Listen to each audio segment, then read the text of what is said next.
Y arrancamos. Bien. Vamos entonces con la corrección del TP evaluatorio.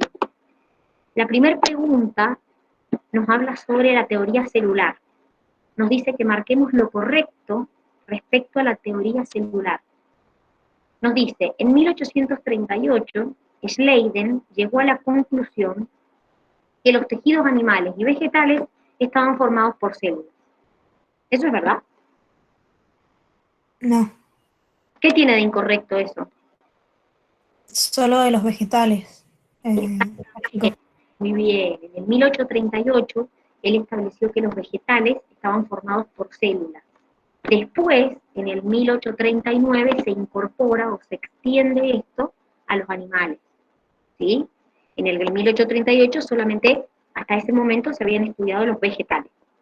En la B me dice, todos los organismos vivos están formados por un gran número de células. ¿Qué opinan de eso?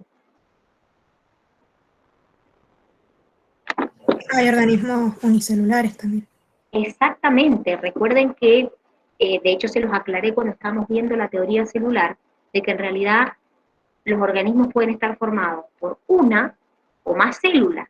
De hecho, por ejemplo, las bacterias son organismos unicelulares. Las levaduras, que pertenecen al reino fungi, son unicelulares también, y sin embargo son seres vivos. Las células contienen la información genética que transmiten a células progenitoras en el ARN. ¿Por qué está incorrecto eso? ¿Qué tiene de incorrecto esa opción? Porque es en el ADN que está la información genética, no en el ARN. Una, porque la información genética, muy bien, Rami, está en el ADN. El ARN interviene en lo que es la síntesis proteica. Pero además, porque nosotros le transmitimos a la descendencia. Las células progenitoras son las que dieron origen. ¿Sí? Es decir, la célula progenitora da origen a descendencia y ahí es cuando le transmite la información genética en el ADN. Todas las reacciones químicas de un organismo vivo, anabolismo y catabolismo, ocurren dentro de las células. Esto lo estuvimos viendo. ¿Se acuerdan algún tipo de reacción anabólica o catabólica que hayamos visto de lo que hemos nombrado de las organelas celulares? Respiración celular y fotosíntesis. Respiración celular. Bien, ¿y la respiración celular sería un proceso anabólico o catabólico? Catabólico. Bien, ¿y un proceso anabólico que hayamos visto de las organelas celulares o que ocurren en las organelas celulares? Fotosíntesis. Muy bien, la fotosíntesis. Y también vimos otros como por ejemplo la síntesis de lípidos, la síntesis de proteínas. Todos esos son procesos anabólicos y catabólicos que obviamente ocurren adentro de la célula. Entonces fíjense acá cómo integramos la unidad 1 con la unidad 2. Los centriolos tienen una estructura formada por microtúbulos en disposición. 9 más 0, 9 más 1, 9 más 2. Esto lo vimos recién. Acuérdense que los centriolos y los cuerpos basales tienen la misma estructura. ¿Cómo era esa estructura? 9 tripletes 9 más. y 6 en el medio. Muy bien, 9 tripletes y ninguno en el medio. Recuerden que si bien tanto los centriolos como los cuerpos basales tienen la misma estructura, no cumplen la misma función. El cuerpo basal se encuentra en la base de los cilios y los flagelos, que es lo que interviene en la formación de cilios y flagelos, mientras que los centriolos intervienen, como vimos, en el proceso de división celular, organizando ese uso mitótico. ¿Y el 9 más 2 a dónde lo encontrábamos? La distribución 9 más 2. Cilios y flagelos. ¿Y cómo era la distribución 9 más 2? ¿Qué significaba 9 más 2? ¿9 qué? Pares. 9 pares. Bien, 9 pares alrededor y 2 microtúbulos en el medio. Perfecto. ¿Cuál de las siguientes aseveraciones corresponden a características del complejo de Golgi? ¿Qué dicen? Es exclusivo de las células vegetales. ¿Eso está bien? No. ¿A dónde más tengo complejo de Golgi, además de en la célula vegetal? La célula animal. Perfecto, las células animales también tienen complejo de Golgi. Y les hago una pregunta, ¿y la célula procariota tiene complejo de Golgi? ¿O no? No, porque recuerden que la célula procariota no tiene ningún tipo de estructura membranosa.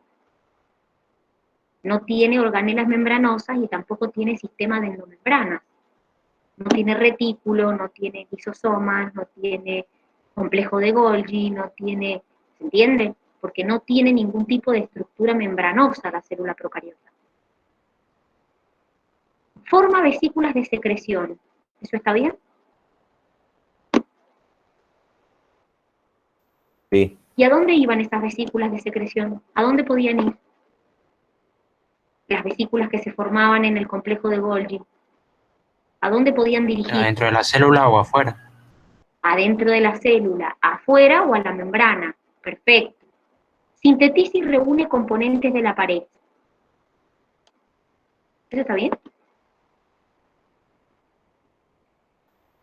sí, también Sí. está bien. También porque parte de los componentes que el aparato de Golgi empaqueta también forman parte de la pared celular. Obviamente irán hasta la pared celular en vesículas de tipo secretora. Se encarga de la producción de lisosomas. ¿Eso está correcto? Sí. Sí. Bien, está correcto, perfecto. Recuerden que, a diferencia del peroxisoma, el lisosoma sí proviene del aparato de Golgi, es decir, que proviene del sistema de endomembranas, pertenece al sistema de endomembranas. Entonces, por eso decimos que el lisosoma pertenece al sistema de endomembranas porque se origina en el aparato de Golgi o en el complejo de Golgi. Recuerden lo que les dije en la teoría, chicos, que en las plantas, en los protistas, en los, algunos invertebrados, las cisternas del complejo de Golgi están separadas. En la célula animal no, pero en las otras sí. Por lo tanto, en este caso, la 2, la 3 y la 4 eran la correcta. O sea que la correcta es la opción B. Eso me lo preguntaron, por ejemplo, en un curso, si cuando hacemos el examen puede haber más de una correcta. Cuando hay más de una correcta, les va a aparecer así. Por ejemplo, 2, 3, 4 son correctas, o 2 y 4 son correctas. Pero siempre van a tener que marcar una opción.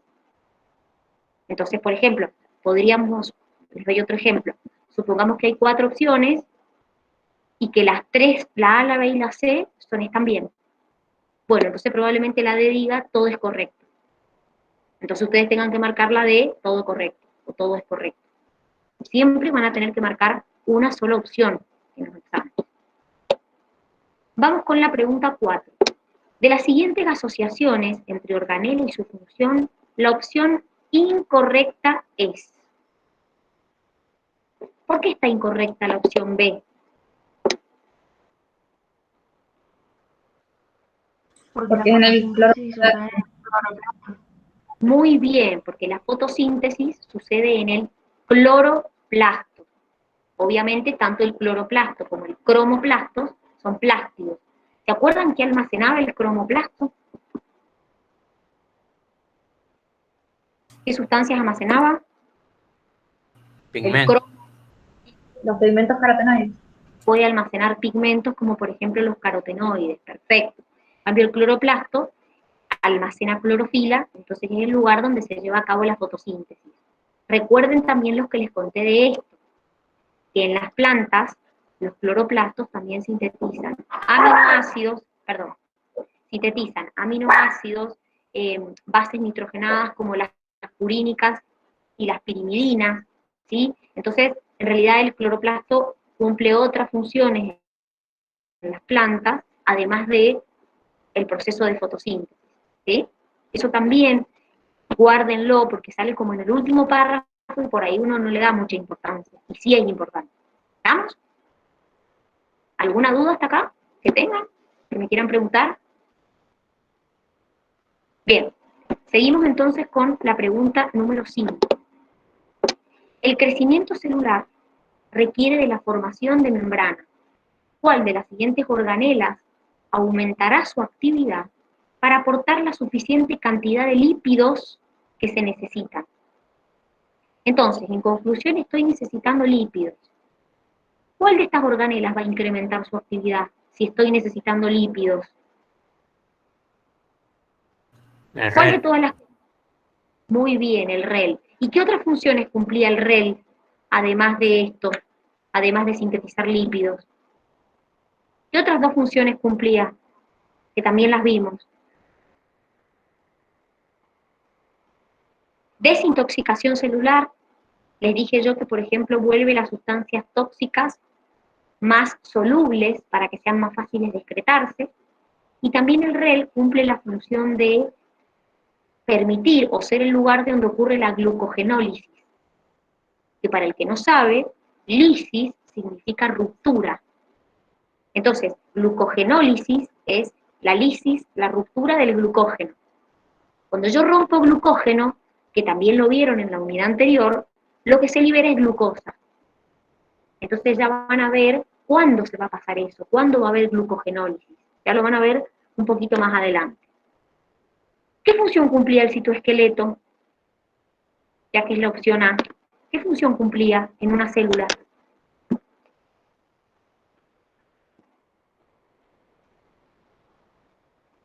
¿No se acuerdan? El citoesqueleto intervenía en muchos procesos. Intervenía en la división celular, le daba forma a la célula, permitía el movimiento de las células o de las organelas celulares o de vesículas, porque recuerden que el citoesqueleto eran los microtúbulos, los microfilamentos y los filamentos intermedios. Y estas estructuras intervenían en distintos o procesos o formaban distintas estructuras. ¿Sí? Por ejemplo, microtúbulos vimos recién, cilios, flagelos. Después dijimos que, por ejemplo, los filamentos intermedios los encontrábamos formando la lámina nuclear. Los filamentos de actina los encontrábamos en el músculo, por ejemplo, interviniendo en la contracción. También intervenía en el proceso de división citoplasmática de la célula animal. También me permitía el movimiento de algunos individuos, como por ejemplo las amebas. Entonces el citoesqueleto cumple muchas funciones en realidad. Los peroxisomas, ¿qué función cumplían? Lo vimos recién también. Degradaron sustancias. ¿Qué sustancias? Y está bien que degradan sustancias. ¿Qué sustancias degradaban los peroxisomas? Ay, perdón, no escuché. ¿Los qué? Las moléculas, los lípidos, las proteínas. No, la digestión de macromoléculas las hacen los lisosomas. Sustancias tóxicas. Degradan sustancias tóxicas. Unas sustancias tóxicas y también degradan ácidos grasos, los peroxisomas. Por ejemplo, como les dije yo, el hígado es un lugar donde las células del hígado, las células hepáticas, es un lugar donde yo voy a encontrar muchos peroxisomas, porque justamente se encarga de procesos de degradación de sustancias tóxicas. El retículo rugoso, ¿qué hacía? ¿Qué función cumplía? También lo vimos, repasamos recién. La síntesis de proteínas. Muy bien, ¿de qué tipo de proteínas? ¿A dónde iban esas proteínas? Afuera de la célula, proteínas de exportación, o a la membrana celular.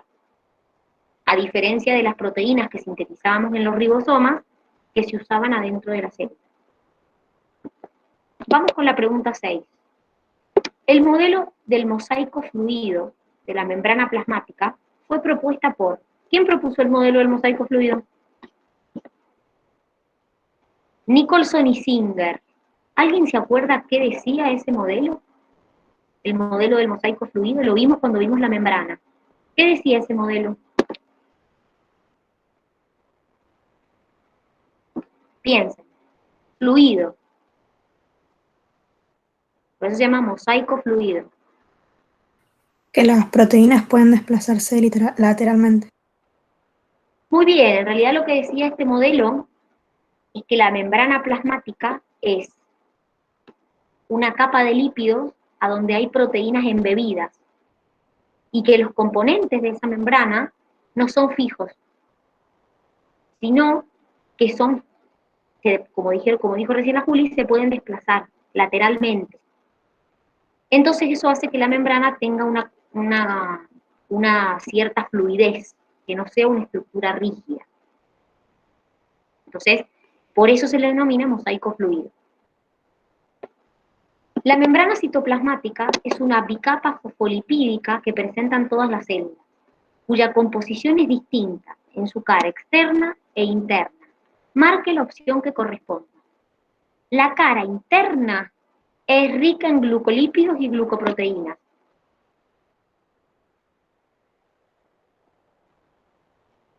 ¿Qué onda con esa opción? ¿Es verdad? ¿No? Es la externa. La cara externa, porque recuerden que los glúcidos estaban solamente en la cara externa. Y esos glúcidos se podían unir a lípidos y formarme glucolípidos, o se podían unir a proteínas y formarme glucoproteínas. Entonces están solamente los glúcidos en la cara externa, no en la cara interna de la membrana. Solo en la cara externa de la membrana encontramos proteínas periféricas. ¿Sí o no?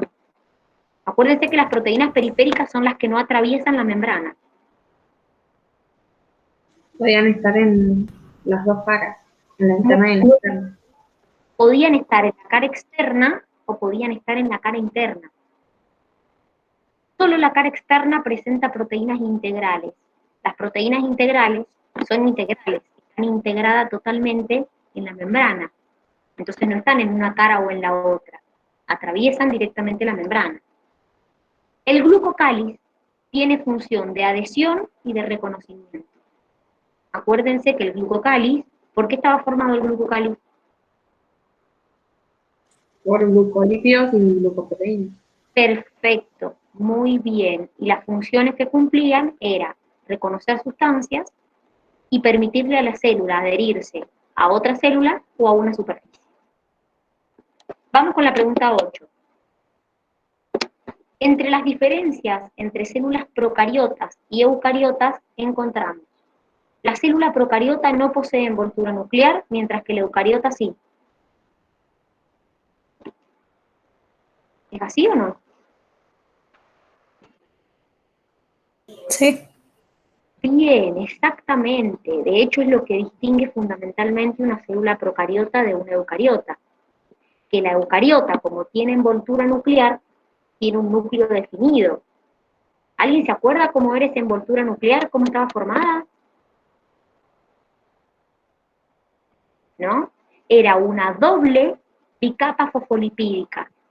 Era una bicapa y un espacio en el medio que se llama espacio perinuclear.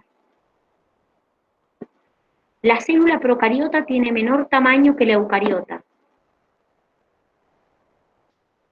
¿Sí o no? Sí. Exactamente. La célula eucariota es más grande que la procariota. La célula procariota posee menor número de ribosomas.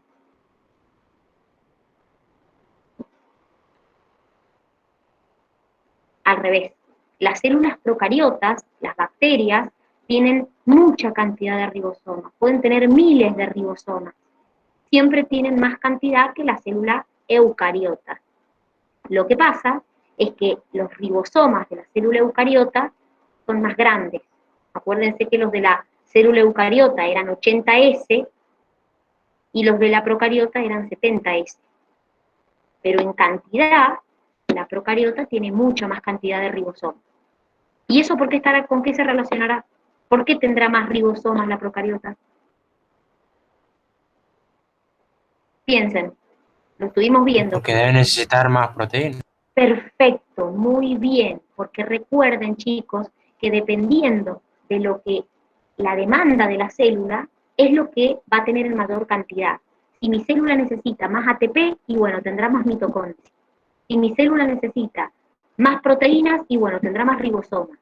Y así, los músculos nuestros, por ejemplo, tienen muchas mitocondrias, porque necesitan mucho ATP, la célula muscular. Entonces siempre recuerden que dependiendo de la actividad de la célula, es la cantidad de organelas que tiene.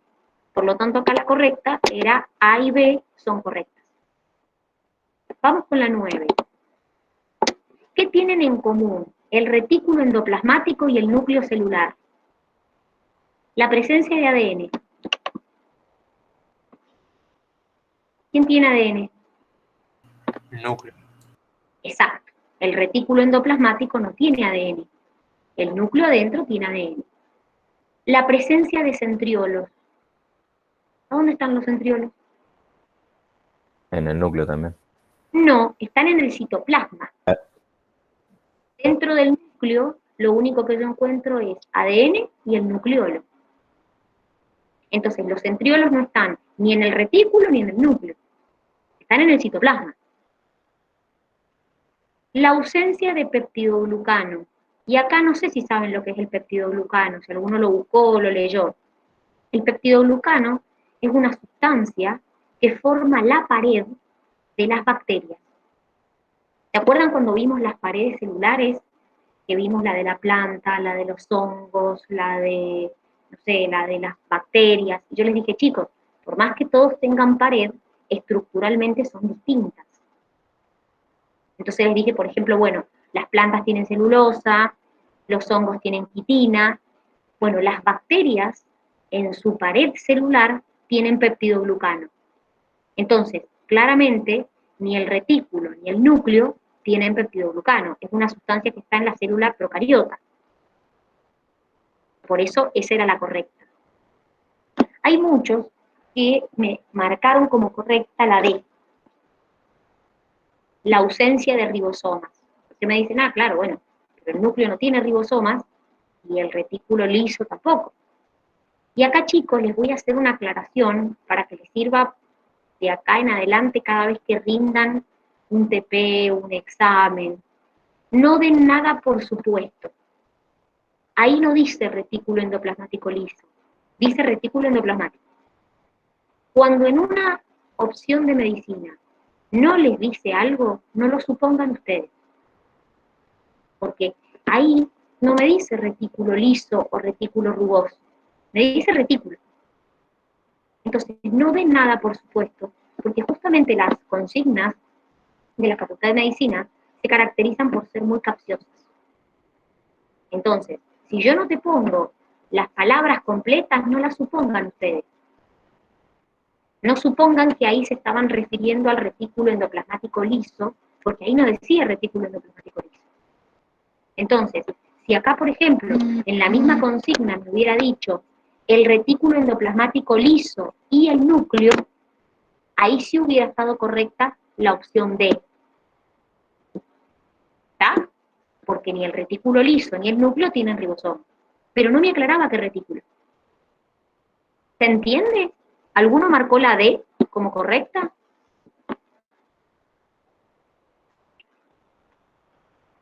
¿Nadie? ¿Todos se dieron cuenta que era la C o marcaron otra cosa? Yo marqué la D. Y después de marcarla me di cuenta que no decía liso. Bueno, pero eso no te hagas problema, Angie, que es muy común. De hecho, una de las preguntas donde más se han equivocado en general, no solo ustedes, en general, porque es como que uno tiende a dar cosas por supuestas. Pero en realidad, en medicina, son tan capciosos que no hay que dar nada, por supuesto. El que alguna vez ha podido ir a rendir a la facultad, sabe que las consignas son reenroscadas. Entonces no hay que nunca dar nada por supuesto. Todo lo tengo que dudar. Si no está, no lo supongo, no está. ¿Sí? Vamos con la pregunta 10. ¿Cuál de las siguientes estructuras se relaciona con el mantenimiento de la forma de la célula?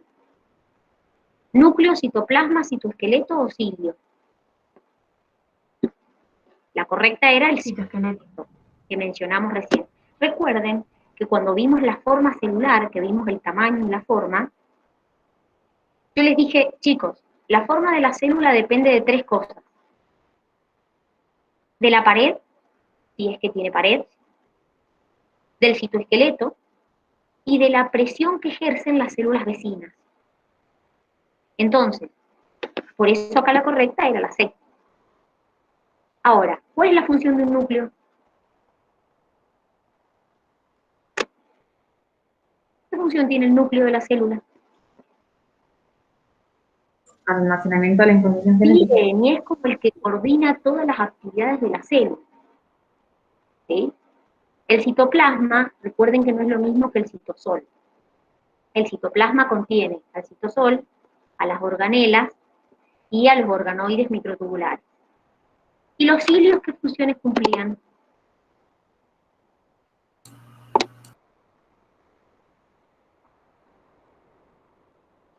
¿Nadie se acuerda? Los cilios, que les conté que eran como pelitos cortitos y que había en mucha cantidad. ¿Nadie se acuerda qué función cumplían?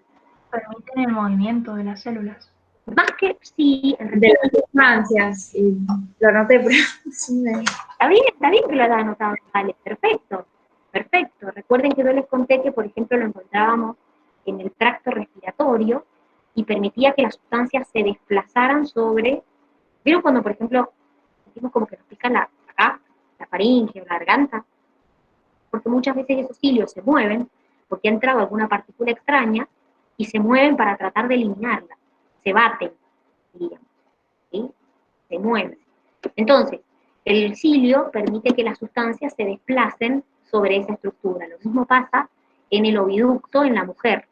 Ya lo van a ver qué es el oviducto y qué permite que se desplace, ¿sí? Vamos con la pregunta número 11. Con respecto a la composición de la membrana, seleccione la respuesta incorrecta. Los fosfolípidos forman una eficaz barrera contra el pasaje rápido de sustancias hidrofílicas y partículas con carga. ¿Eso es verdad? Sí. Sí. Sí. Por eso la membrana es semipermeable. Es decir, por eso algunas cosas me deja pasar y otras no. Porque justamente por la composición del fosfolípido, por la estructura que tiene el fosfolípido, no me deja pasar sustancias hidrofílicas y tampoco partículas con carga. Ya van a ver cómo pasa. Ya en la unidad que viene van a ver las sustancias que no pueden atravesar la membrana libremente, cómo lo hacen. Los fosfolípidos forman una bicapa, con sus colas hidrofóbicas apuntando hacia el interior y sus cabezas lipofóbicas apuntando hacia el exterior. ¿Esto es verdad? Y acá dudaron. Me imagino que lo que dudaron fue la palabra lipofóbica, ¿puede ser? Sí, yo sabía que yo sabía que eran hidrofílicas las cabezas, pero no que eran lipofóbicas. Bueno, ahora va la explicación. Escuchen bien porque por ahí los conceptos, los nombres, son como muy parecidos, pero significan todo lo contrario. Fílico significa afinidad por. Por ejemplo, si soy hidrofílico, tengo afinidad por el agua.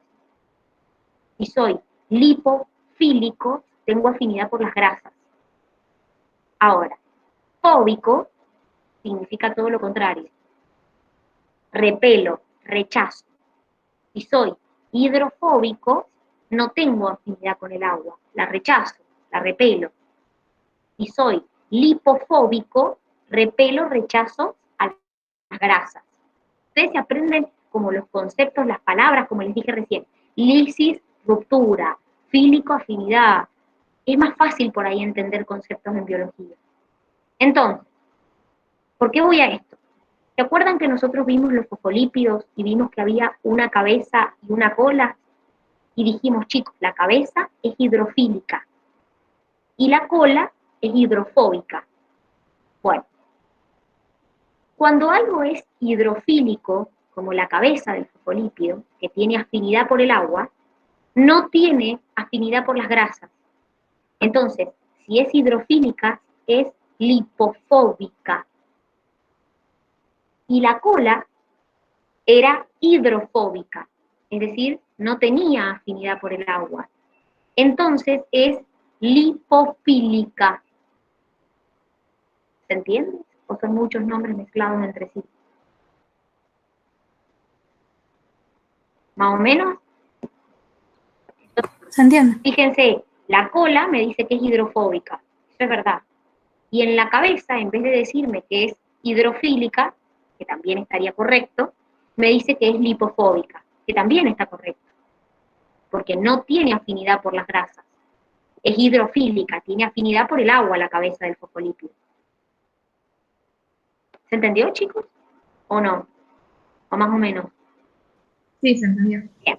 Fíjense que en la opción C me dicen, el colesterol se ubica entre las colas hidrofílicas de los fosfolípidos. ¿Cómo eran las colas? Hidrofóbicas. Muy bien. Y sí es verdad que el colesterol se ubica entre las colas del fosfolípido. Está mal es que las colas no son hidrofílicas. Recuerden, chicos, que no todas las células tienen colesterol. La célula vegetal no tiene colesterol en su membrana. La célula animal sí. El glucocáliz tiene importantes funciones en la adhesión de células entre sí y en el reconocimiento de moléculas que deben interactuar con la célula. Esto lo repasamos más arriba, la función del glucocáliz. Vamos con la 12. Los peroxisomas son vesículas que se caracterizan por: contiene enzimas hidrolíticas. ¿Tiene enzimas hidrolíticas el peroxisoma? Oxidativa. ¿Quiénes tenían enzimas hidrolíticas? Los lisosomas. Muy bien. Y se me sigue confundiendo con los lisosomas. Yo marqué esa. Es normal. Confundiendo con los lisosomas. Quédate tranquilo que es normal, quédate tranquila que es normal porque siempre pasa. Siempre se confunde el lisosoma con el peroxisoma. De hecho, se los preguntamos tanto porque sabemos que se confunden. Es como la estructura del cilo y el flagelo con el cuerpo basal, siempre se confunden en eso. Y es normal, no se hagan problema. Para que se acuerden, para que lo graben. Los lisosomas tienen enzimas hidrolíticas, provienen del complejo de Golgi y por eso se les dice que pertenecen al sistema de endomembrana, los lisosomas. Los peroxisomas, que es justamente lo que me estaban preguntando acá, contienen enzimas de tipo oxidativas, no provienen del complejo de Golgi y por lo tanto no pertenecen al sistema de endomembrana. Por eso acá la correcta era la C. Ahora, encontrarse en la célula procariota. ¿La célula procariota tiene peroxisomas?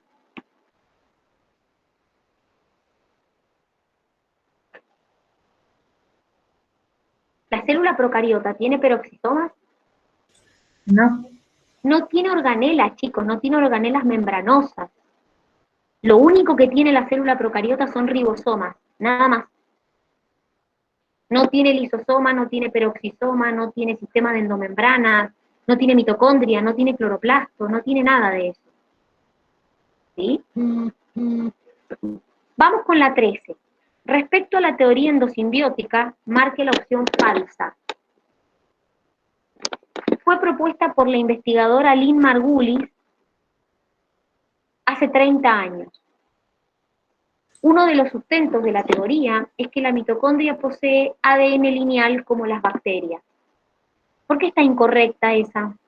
Porque es ADN circular. Muy bien. Recuerden, chicos, que tanto la mitocondria como el cloroplasto, que provienen de endosimbiosis, tienen ribosomas propios y ADN propio. Pero ese ADN que tiene la mitocondria y el cloroplasto es circular, es como el de las bacterias. No es el mismo ADN que está en el núcleo de la célula. En el núcleo de la célula yo tengo ADN lineal, porque es una célula eucariota. Según la teoría, primeramente las organelas habrían sido células procariotas de vida libre.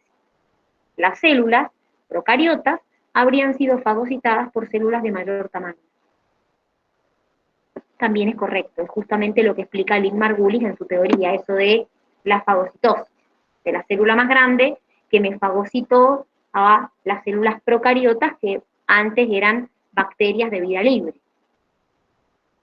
Vamos con la pregunta 14. Todas las siguientes aseveraciones respecto a los ribosomas son verdaderas excepto: su cantidad depende de la cantidad de proteínas que sintetiza la célula. ¿Sí o no? Sí. Sí. Lo dijimos recién, cuanto más proteínas necesito, más ribosomas voy a tener. Está constituida por dos subunidades de distinto tamaño, la mayor, la menor. La subunidad menor en la célula eucariota es 30S y la mayor 50S. Es 40 y 60. Exacto, la descripción que me daban acá de 30 y 50 es de la célula procariota. La célula eucariota, su subunidad menor tiene un tamaño de 40S y la subunidad mayor de 60S. Puede unirse al retículo endoplasmático formando el RER. Ya lo dijimos que el RER se le llama rugoso porque tiene esos ribosomas adheridos. Vamos con la 15. Marque la opción incorrecta respecto a las bacterias. Ya cuando veamos el reino Monera, van a ver mucho más en detalle la célula procariota. Van a ver bien cómo está formada, bien cómo es su pared, cómo es su membrana, todo. Pero acá lo estamos comparando con la eucariota, por eso es que les mencionamos las bacterias. Contienen envoltura nuclear. ¿Es verdad? No, porque no tiene núcleo. Exacto, de hecho justamente lo que me define al núcleo es la envoltura nuclear. Por eso la célula eucariota tiene el núcleo verdadero y la célula procariota tiene una región, se llama nucleoide, a donde encuentro el ADN. El ADN está desnudo. ¿Alguien sabe qué significa que el ADN esté desnudo en la célula procariota? ¿Nadie sabe? Sí, como que no Ajá. está, Parecen a membrana. ¿Cómo? Perdón. sí, como que no está dentro del núcleo. Bien, esa es una. ¿Y qué más? Además, no está unido a proteínas. Está unido débilmente a proteínas.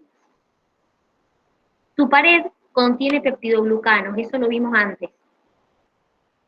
Puede tener flagelos desnudos y de fibrilla única. Y acá vuelvo a repetirles un poco lo que les dije cuando vimos los flagelos.